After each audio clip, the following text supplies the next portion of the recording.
Well, here we are. It's Wednesday at 6 o'clock. It's Tales and Cocktails. My dears, tonight, I find this delightful. I hope you will too. It's an excerpt. Stop that. I'm getting that message again. I'll just ignore it.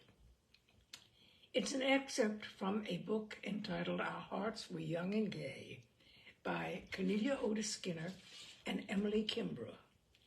And it's a description of their European tour in the 1920s when they were fresh out of college from Bryn Mawr. Now, this was an expected thing. You graduated from one of the Seven Sisters colleges, and you went promptly on a European tour.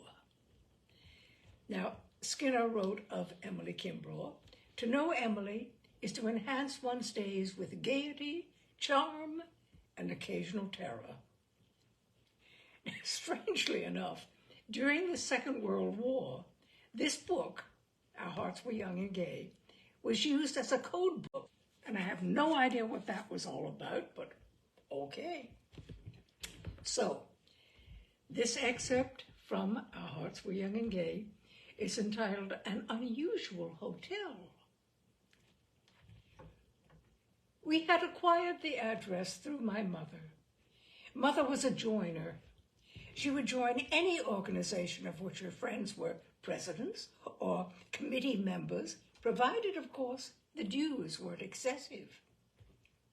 Once having joined, she seldom did much about her affiliations, and dear knows never dreamt of going to any meetings. But she kept on joining others because, she'd explain, she thought they might prove useful sometime, and besides, such nice women.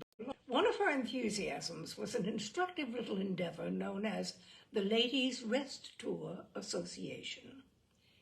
Its purpose was to provide lists of comfortable but inexpensive and, of course, highly respectable lodgings for ladies traveling alone and unprotected throughout Europe. It published a monthly pamphlet which contained sprightly articles penned by certain of the itinerant members, telling about the cozy inn one of them had found in Avignon, recommending a highly intellectual pension in Perugia, or putting fellow travelers on the trail of a Swiss tea room where the coffee was just like home. There was also issued a general members only, they being supposedly on their honor not to pass the information along to any outsider. One of the aims of the society was to keep Europe unspoiled. Mother had culled the address of a Rouen boarding house out of this invaluable pamphlet and had sent it to us.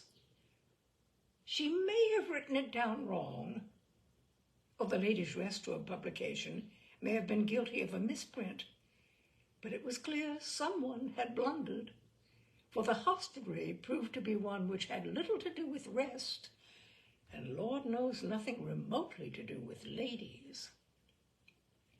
As surely as we were what our mothers would have called nincompoops, that house was one which our mothers also would have called. We rang the bell, and after a time the door was opened a crack by a frowsy maid who didn't seem to want to let us in. But we smiled and said bonsoir, and blandly asked to see la madame, meaning landlady. The maid looked slightly astonished and walked off, returning in a second with the landlady, who looked even more astonished. She was awfully dressy and luridly made up, hardly the type one would associate with the Ladies' Rest Tour and the elderly New England gentlewomen who supported it. We told her a seemingly simple demand, but one which obviously increased her astonishment, for she stepped back in a blank manner and gave no reply.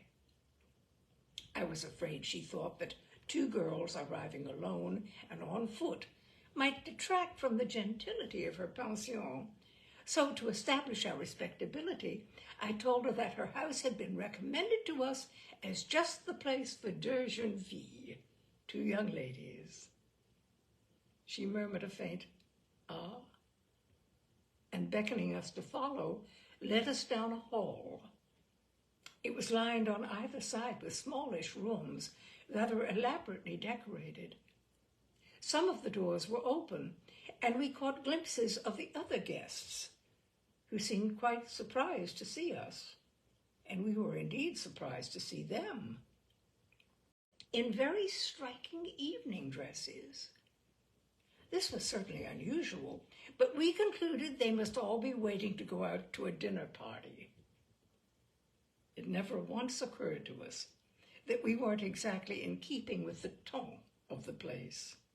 I in my Buster Brown Panama, and Emily in her pepper and salt tweeds. Madame led us up several flights of stairs and allotted us a modest room quite removed from the more elaborate ones below. She explained we'd be more tranquille there. Then, in a faint, faraway voice, she asked how we'd happened to come to her place. We told her we'd read all about it in a book published by an American society, much up to now, but this item of information caused her to learn all power of articulation, for she opened and closed her mouth several times, but nothing came forth. Finally, with a wan, Camille-like wave of her hand, she backed out of the room and closed the door. Her behavior had been very odd, but with our faith in the ladies' restaurant ever bright, we dismissed her as being a character.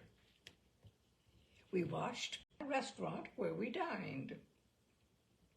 We were less shy about going into restaurants than we'd been in London, possibly because there were no other places in which to eat.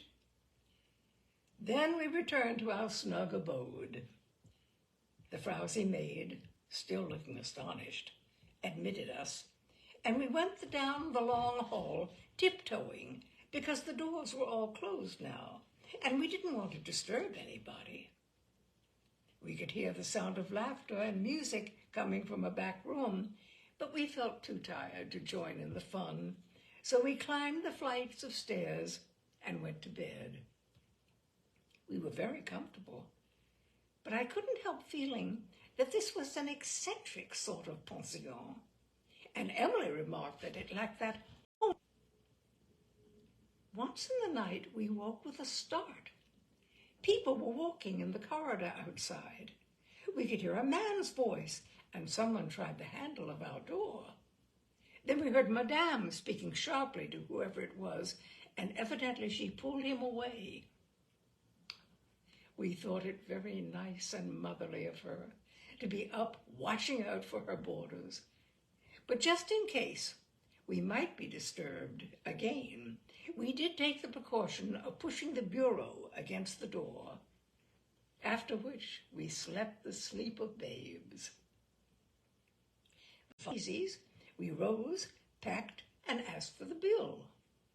Madame told us it was not her custom to make out a formal account, but she named a sum which was most reasonable, and as we paid it, we told her what a pleasant sojourn we had had there, and how we'd most assuredly recommend her establishment to all our friends. Her eyes glazed over a bit at that, and faintly she asked us if we'd have the bonté to give her the name of the American société which had informed us about her. She would like, she said, to write to them. We gave her the name and address of the Ladies' Restaurant Association and left her to start what, we trust, proved to be correspondence. And that is from Our Hearts Were Young and Gay by Cornelia Otis Skinner and Emily Kimbrough. And the whole book is wonderful. I haven't read it in many, many, many years, but it is an absolute delight. And I think this excerpt gives you a good idea of what the whole book is. So I hope you've enjoyed it, my dears. And that's it for tonight for Tales and Cocktails. Next Wednesday at 6, with a somewhat longer piece, a considerably longer piece. Anyway, thank you so much for being with me. I hope you've enjoyed it. I found this excerpt delightful. I hope you did too. Bye for now, my dears.